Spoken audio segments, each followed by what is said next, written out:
На просторах сети интернет, в частности в СМИ Краснодарского края, появилась информация о том, что в селе Аибга построили новый подвесной пешеходный мост, который соединяет левый и правый берега села.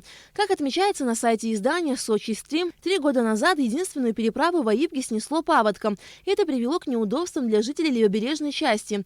Для того, чтобы попасть на правый берег, где находится магазин и почта, им приходилось преодолевать больше 25 километров в одну сторону.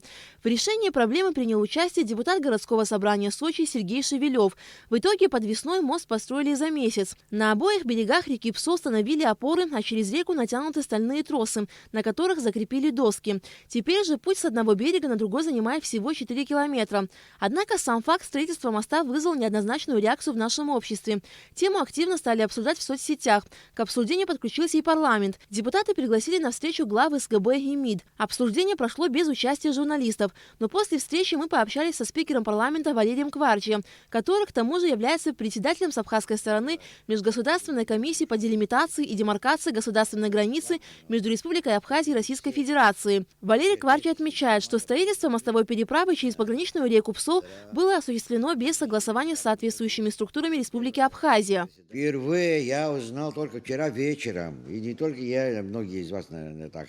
Вот. А то какие-то разговоры шли там во всякого рода, но мы это проверяли, чтобы вот эти разговоры проверить, поехали туда, полетели, кто-то на машине приехал, это очень сложная дорога и район, и все, там никто об этом мосте вообще не заикался. А практически за короткий срок они это построили. Когда они согласуют друг с другом, какая-то сторона предпринимает определенные шаги, это неверно.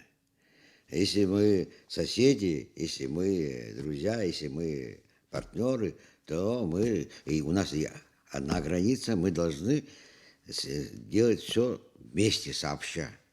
И не только вот на участке Аибги, но и в других местах по всему периметру абхазо-российской границы. В ходе обсуждения парламентарии обратились к представителям службы госбезопасности дать исчерпывающее объяснение по вопросу строительства подвесного моста в селе Аибга.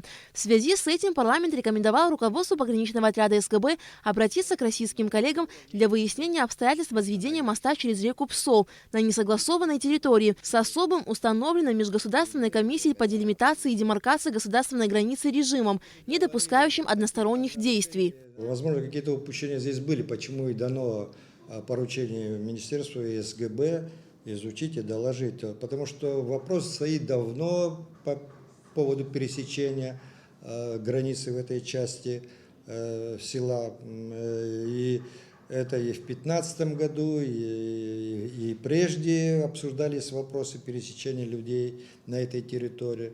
Вот. А вот то, что касается ремонта, как они говорят, исключительно на российской стороне, вот эти документы были присланы не так давно сюда. Но, видимо, там как-то в заблуждение ввело то, что было сказано, что исключительно на российской стороне было, а на самом деле там речь шла о том, что не углубляясь на абхазскую сторону, если внимательно читать документы, речь об этом идет, потому что мост построить только с одной стороны, это понятно, что невозможно. Разобраться в этом вопросе, никаких настроений о том, чтобы это вызывало какую-то конфронтацию между нами и нашим союзником Российской Федерации, это не может создавать, этого и не должно быть, никто так вопросы не ставит. Правая часть села Аибга находится на российской стороне, а левая – на абхазской. И на сегодняшний день не проведена демаркация границы. И этот вопрос остается открытым. Поэтому в село никто не может попасть без согласования двух сторон – абхазской и российской. В 10 километрах от Аибги по течению реки Псо есть капитальный мост, на котором с российской стороны стоят российские пограничники, а с абхазской – наш отряд СГБ. И передвижение жителей села осуществляется под контролем пограничников.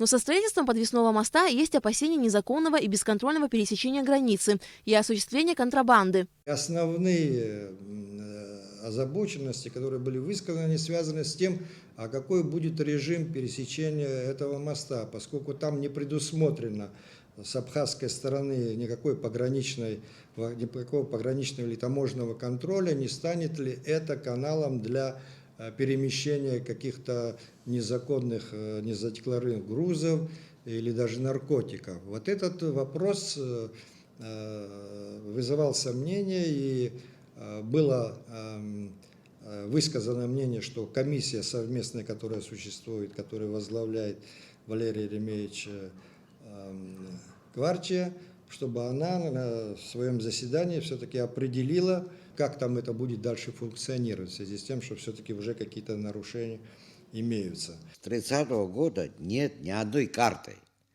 Топографической, политической, экономической, географической, какой хотите. И особенно военные карты, пограничники, карты пограничников. Везде поселок Аибга, левая сторона, относится к Абхазии. Надо закрывать мост или же поставить абхазскую службу пограничников там, чтобы точно так же, как на Большом мосту организованный переход населения, точно так же организовать и здесь.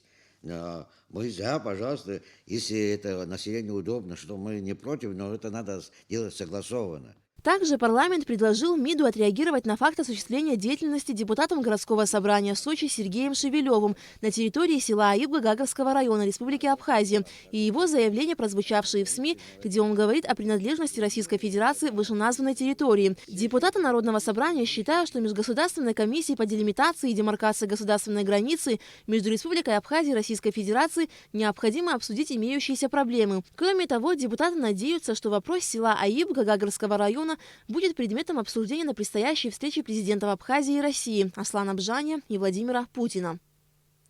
Алика Трапш, Тимур Глухохи, Абхазское телевидение.